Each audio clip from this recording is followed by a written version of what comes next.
was competing against the big boys. So Home Depot, Lowe's, Amazon, they're predators. And so they're really good. And they've got unlimited marketing budgets. I'm a small guy. We got like 20 employees. We're just small. But we have personality and we have heart, and we're basically your neighbors talking to you over your back fence and saying, hey, this is working over here. I think this will work for your yard too. And that's the voice that we use.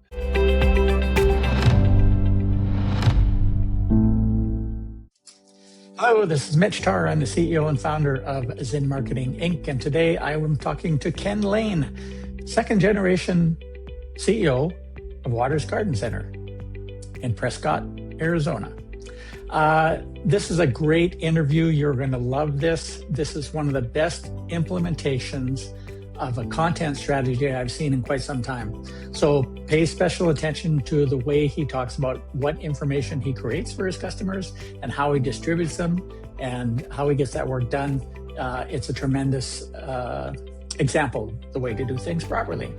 Enjoy. Ken, good afternoon. Nice talking to you. You too, Mitch. This is kind of quite an honor to be on your podcast. This is fun. Oh, Marketing, yeah, yes. Appreciate it.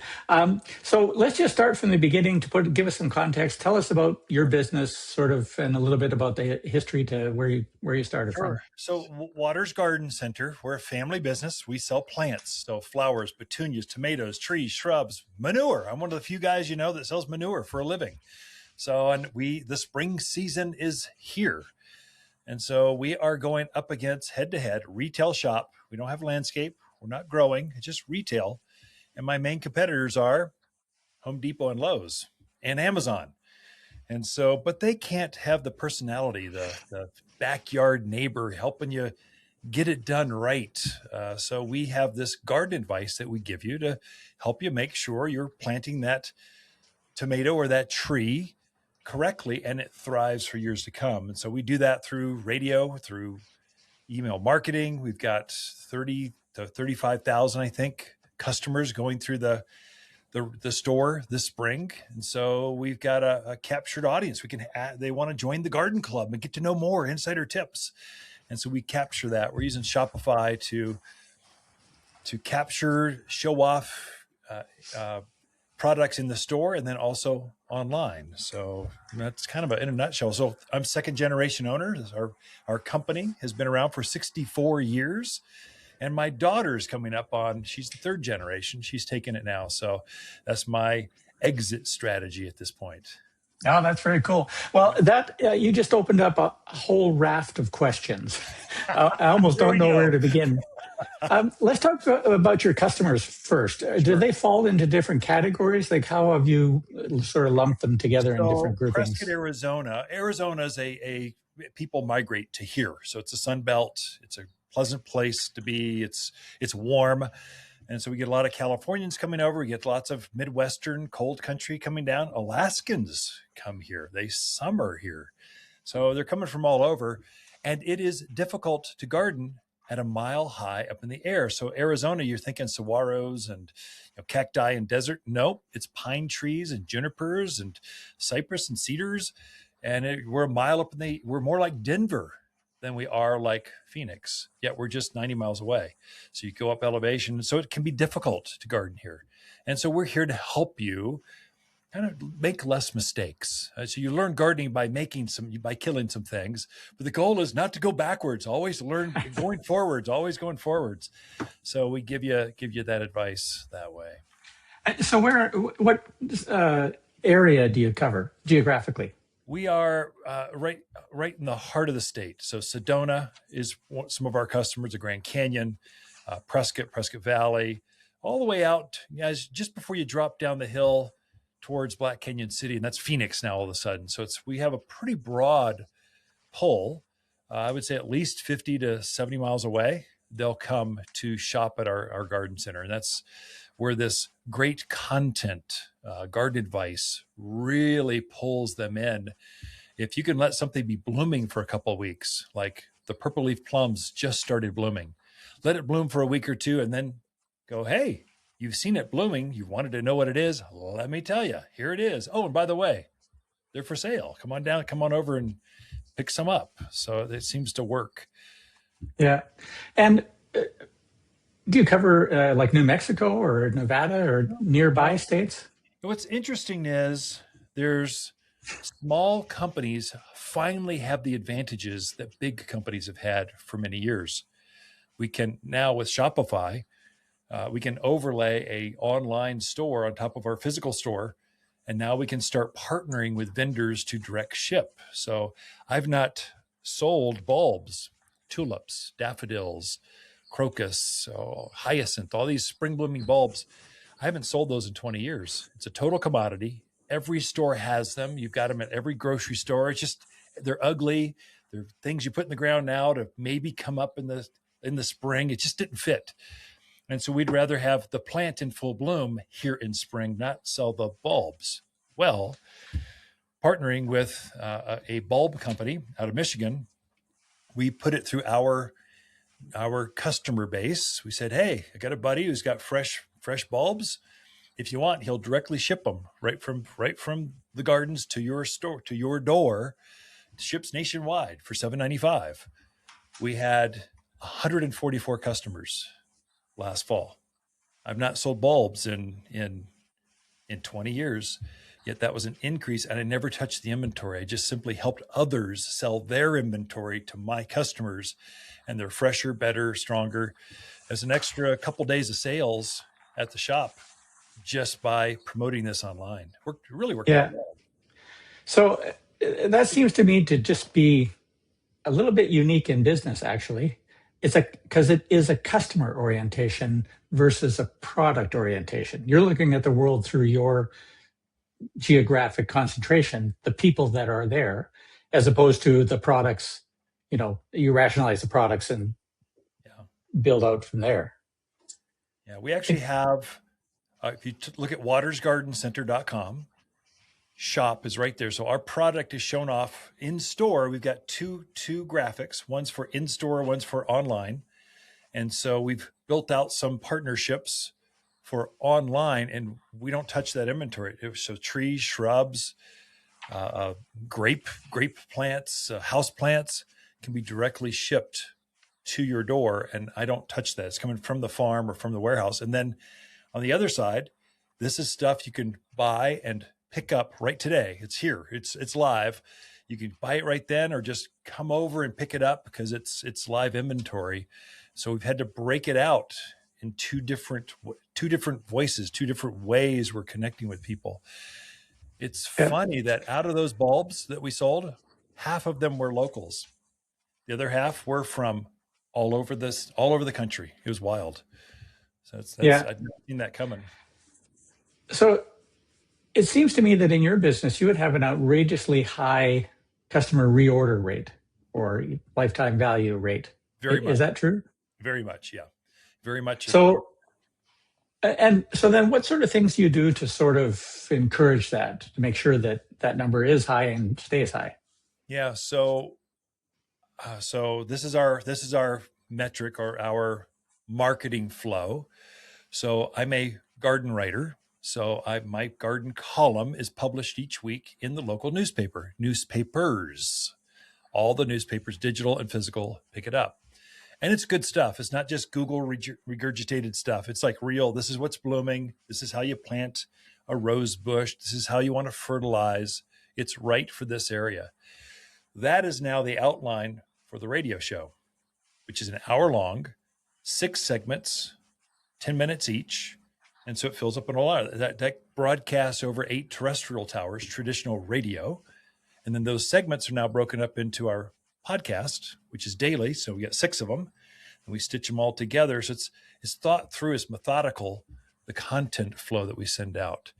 The Yeah. interesting one is the email marketing has changed. So email, that column is great because in the newspaper, it's not digital interactive. You just sit down and read it. But on the email, you can actually embed links, go dig further. Here's some more resources. It's much more interactive, which digital customers really like that. And then Yeah.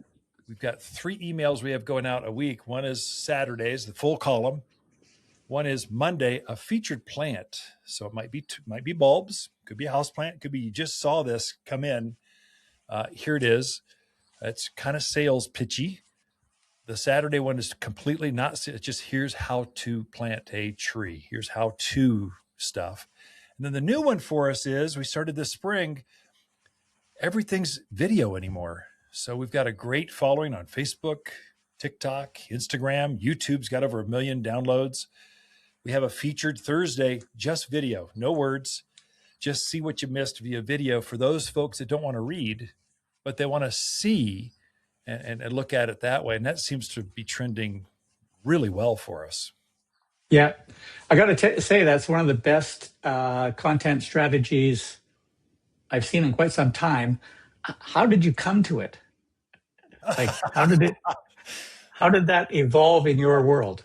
I tell you what, Mitch, this is a hard one. So I'm second generation owner. And so I bought the garden center from my father-in-law, Harold Waters. That's the name, Waters Garden Center. He had 4 pretty daughters. I took a fancy to the youngest, prettiest. We got married, did a corporate thing for a while, and finally came back to the family business. Well, we've learned it. He's passing the baton, but there's a major road construction coming in front of the store. It's like a 5-year project. It is completely white. The entire road is completely dug up. They got huge culverts you can drive trucks through. It was disheartening. And so customers couldn't get to us. They couldn't get to us for at least 2 years straight, cones, flashing lights. I mean, customers don't like that. And so, I went, if they can't get to me, how can I go to them? And so we started writing the garden column for the newspaper, and they loved the local content. I started teaching classes at the community college because they need these non-accredited, just fun, retired folks would come and learn about gardening. And so we taught that class. And then we started a radio show with a local call-in radio show thing, an actual physical, like real, not a podcast, a real radio show. Oh, don't ever do a call-in radio show. It's really hard. Knowing in January, you'll get no calls. So, but then we've perfected that too. You just kind of keep, I call it polishing the diamond. You just keep, it's glowing. You just got to keep learning. This AI stuff has helped, but it doesn't help with the creativity. You still got to come up with the flow and the ideas. You got to make the relationships and get it connected with the right outlets. And you still need to ask customers, hey, would you like to join the club? Would you give me your email, your phone number, would you give me all that? And if you make the cause right and they're truly one of your customers, they'll want that. They want to connect with a good quality company. Yeah, that's a good point. It's often overlooked. It's people sometimes see an email list as just a list, and but if there's real people on the end of it and they behave like real people with interests, then it's perfect for you. Yeah, the open rate is still trending high, so it's still at 40 plus, at 46, I think, something like that. Which I love. Click rates very high, so they want to. If it's truly one of your customers and they value your opinion, you're helping them to help their little Fifi out in the back, be in a nice patch of grass and feel good about it. And it's organic and the butterflies are coming through. They want to read that stuff. They want to get to know you more. Yeah. I did notice that you had a fairly broad social media footprint. Yeah. Like you're everywhere. Again, is that a conscious strategy? And did you decide to do a little bit of everything, or did you focus on maybe 2 or 3 platforms as your place? Yeah. So now, again, I said I was competing against the big boys of Home Depot, Lowe's, Amazon. They're predators. And so they're really good. And they've got unlimited marketing budgets. I'm a small guy. We got like 20 employees. We're just small, but we have personality and we have heart, and we're basically your neighbors talking to you over your back fence and saying, hey, this is working over here. I think this will work for your yard too. And that's the voice that we use. And so they can't do personality. They can't be neighborly and give you that kind of advice. They can only do mass. They can only do the top 10. They can't do the other exciting 90 things. I'm literally going to have a petunia this year that I'm going to sell online that glows in the dark. Really glows in the not like the moon makes it glow. It literally will glow like a firefly in the dark. available online. 3 of them for like $50. You can only get them from Waters Garden Center because I know the people that grow those. They're friends and they're willing to ship it to my customers. They can't do that. And so those are things that we can do that makes gardening fun. And so the social media, going back to your question, how did we get, I think you got to focus on one thing at a time. What I find a lot of folks make a mistake with is they just shotgun it and it's all over the place. There's no strategy. You need to become good at one thing. And we started with the garden column. And that's the outline for everything else. Once you've got a garden column on how to grow the best apples, well, now your Facebook posts are going to be about apples that week. It just really simplifies it if you've got that outline. And so we're pretty sophisticated. Also, I mentioned I did a corporate move for a while. I was a marketing director for credit bureau. I set up credit bureaus for a living. So banker, I just came with that big corporate background. So I'm way overqualified to do marketing for petunias, but I still have way more fun to talk about glow in the dark petunias than your credit score. So it's almost like cheating. Even I would agree with that because I kill most plants. That's my we can legacy. help you, Mitch. We got you covered. So we started Facebook and then we added Instagram because it's natural. YouTube, because we've got stuff coming in the back dock and you got a phone. It's so easy to just go, let me just show you what just came in. And then the Gen Zs, or the younger millennials, they're TikTok folks. They love TikTok. I mean, they don't want to look at a picture. They don't want to read. They want to see it dance and move on the screen. And so we're trying to get better at that. So it's our newest platform. We've not perfected that one yet, but we're getting better. We've quadrupled the following. We've had 2 posts go viral. So over 1 million views, 3 million views, 4 million. I don't know what it's at anymore. It just goes wild. So we're having, I don't know how we did it. It's accidental, but it seems to grow. And you just learn by doing it one social media or one outlet at a time. Yeah. Are you able to draw a direct line between your social activities and your revenue numbers? Yes. Number one for us by far, the newspaper, printing your garden column. I mean, they have, I don't know, 15,000, 16,000 printed newspapers and you're in it. And you can't sell. It's not an advertisement.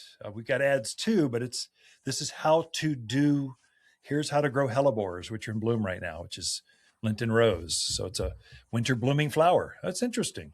Let me tell you about that. And so that's number one. That goes out to our newsletter. It's our email. That is by far, we put an email out. People will come in that afternoon. So the direct response is just direct response. They want to know, I'm going over to get those because I know they'll be out by the weekend. Then social media, yes, it does trend. I don't know if you can really tie the dollars to that like you can the email or the printed physical newspaper. YouTube seems to be the number one for us. And it would be Facebook, then it's Insta, and then it's TikTok. Those are if you are to rate them for older customers. Now I'm dealing with mid-market to, you've got a house, you probably have a pretty good job and some disposable income. And so that's my target market that I'm going for. Anyway, that's my list. That's what we do in Prescott, Arizona at a garden center. Yeah. Now, just based on what you said about Home Depot and Lowe's being your competition and what you've said about your marketing efforts so far, it seems like there's no contest. Like it would be easy pickings to compete against those guys. What have they done in their local market to like kind of acknowledge you and sort of keep you from pushing too far into their garden space? Well, I don't want to get in their garden space. That's not fun. That's not a fun market. So I deal with fun people.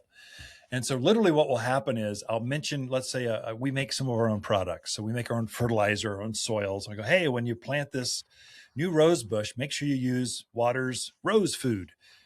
And so the customer will take that over to Home Depot and they go, hey, Ken said to buy this. Could you tell me where this is at? Well, it's only available at my place. And so literally they're sending their customers over to me going, you got to go get that from Ken. He's over there. And they're okay with that. And I go over and I shake hands with the managers and we're cordial, but you don't want to be in between them and me. I'm the best boutique garden center there is, specialized. And they're the best at retailers on the planet. I mean, Walmart, they're number one by far. Don't get in between them and us. You want to know who you are. And so I don't have any competition left. It's kind of sad, actually. Because it's fun. It is fun. Gardening's fun.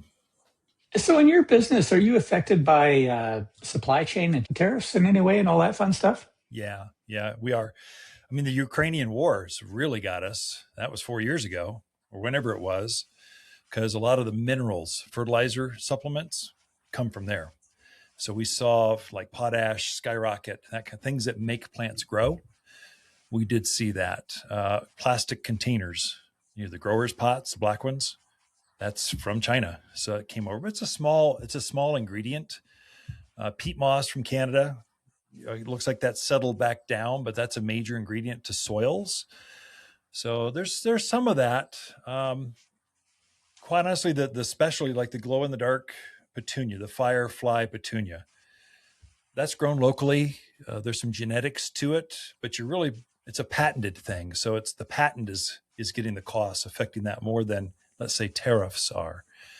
I thought pottery would be hit because Vietnamese, Chinese, Malaysian. And it seems a good quality pot has not been affected too much. I'd say no. Again, I'm dealing with that mid-market to upper end. You've got a house, you've got probably dual incomes, you've got some 401ks, and you're feeling pretty good. So those folks, as long as they can justify it, they can afford it. It's interesting. Yeah. I don't know. So in terms of your business, how far are you looking forward? What's your planning horizon for deciding what to do next? Yeah. So it's pretty far out there. So we've got 3-year plans. 5 years kind of hard in today's market. I don't know. We've got 3 years. We got a 3-year tech stack. So we changed from our legacy system that we had, POS, for 20 years. We moved to Shopify. Painful. It is painful to put a new tech stack in, but it changed our online store, our website, our in-store POS. It's allowed us to do a lot. That was last year. This year, we now have it and we're now using it. So I fully expect 10% of my sales to come from online. That's the target we're growing for. We're not quite there. We're 3 or 4, but we just started this year. So I think we can get close to that and then it will go up. And then what we're finding in the garden center business, and this is kind of maybe too much TMI, but there's a problem with, well, actually a lot of businesses, they're aging out. So they're in the 70s, 60, 70, some 80-year-olds, and they don't have an exit strategy, especially garden centers. They're family owned. There's no real conglomerates. There's no franchises. They're just still family owned. You've got a family owned garden center in your town, every town in America. And all their kids are now doctors. They're now lawyers. They're now got their own companies. And they don't want to work in the family business because they saw how hard mom and dad had to work. And so there's no exit strategy for them. So we're actually in the process of buying garden centers and adding them to we're going to call it garden outfitters.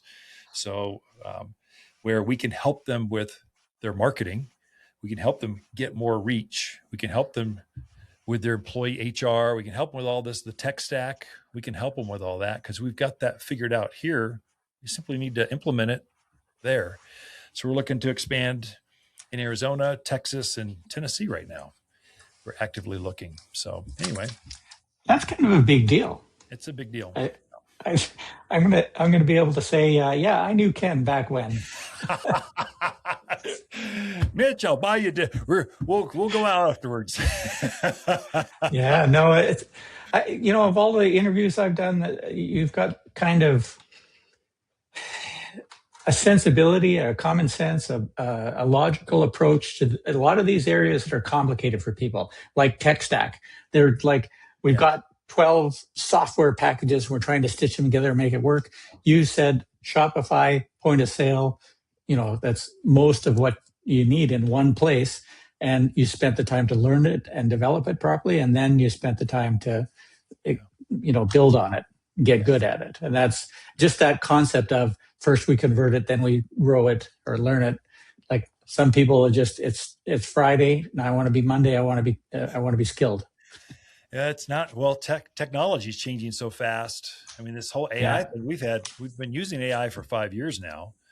Way before chat came online in 22, we had AI answering our phones, that kind of, because we got what happened with the pandemic. Everyone was stuck at home, and they've been looking at that dead tree in the backyard for 5 years, and finally they're bored and they're going to go replace that thing and add to the gardens. And it was just we doubled in volume just overnight in year one. And then half your employees left and, because they're afraid of getting COVID or whatever it was. And so we worked really hard, and we've come down off of that a little bit, but I fully expect this to go right back and even be above COVID levels. So we gained 4,000 customers last year, 24 to 25. I'm thinking 3,000 to 4,000 more this year for 26. So we're on a trajectory like this because I think there's a renaissance going on with gardening. I think the Gen Zs, the young 30, 20 somethings, man, they love gardening. They love butterflies and save the bees and keep it organic and all the stuff that we stand for. They're really into that. And so we're here for you. We can do it better than people in Lowe's can. All right. Well, sort of just to wrap things up, if you were to give your younger self marketing advice, what are 3 things that you would tell people to pay attention to or to avoid and not make a mistake that you may have made? Sure. I would say never stop learning, not in marketing, because marketing is about creativity. I would say read poetry, because it will help you with your copywriting. So you're not so bland and boring. I know chat is supposed to help you with your wording, but gosh, if you can help it stitch the words together, it's so much more elegant. I mean, just it gets read that way. Titles are everything. Don't get too many words, no more than 5. And I'm sure you can keep going on and on and on with that kind of advice, but never stop learning is the number one. Yeah, I'm a big copywriting fan. Yeah. So this has been a pleasure. I'm a big fan. So I'm just an honor to be on the show. This is just great stuff. I can't wait to hear your next interviews. There's always a nugget to pick up on. Well, thanks for taking the time out to spend with us. Really appreciate it. And it was a great conversation, I think. Yeah. Thanks, Mitch. All right. Have a good one. Thanks. I hope you enjoyed that and found some information in there that is actionable and helps you to grow your business. As you may or may not know, it's in marketing. We've been doing email marketing for companies for 18 years now. And we know a thing or two because we've learned a thing or two. But I want to make you an offer. The first thing we do when we take on a new e-commerce client is to build out their welcome series. It's not flashy, but it is consistently one of the largest revenue generators of all the flows that we install. And most brands don't have a good one.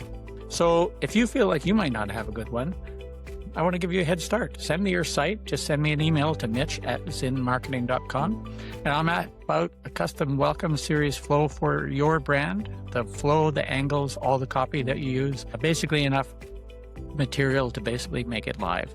Free money, if you will. Just done for you. No strings attached. I'll send everything back via email. Send an email to mitch@zinmarketing.com. Free welcome flow.